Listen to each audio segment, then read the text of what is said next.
Hello everyone and welcome back to my channel Edmond Medaros, and for today's quick tutorial, and I'm going to show you guys on how to resolve if you're having an issue with your screen automatically changing the brightness or dimming in Windows 10 or Windows 11.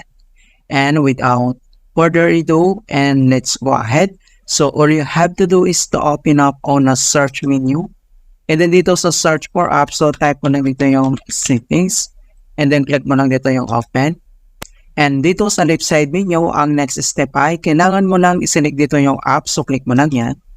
And then dito sa right side ay kailangan mo lang iselect dito yung video playback. Okay, so ito siya.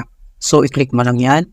And then dito sa video playback, so ang next step ay kailangan lang natin iselect dito yung save network bandwidth by playing video at a lower resolutions.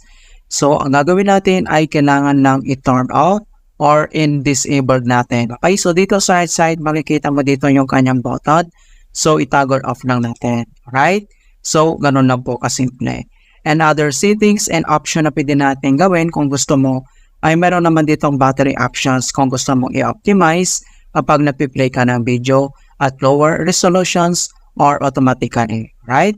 So, ganun lang po kasimple on how to fix screen dimming issue in Windows 10 or Windows 11.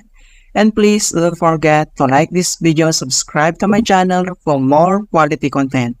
Thank you guys and see you in my next tutorial.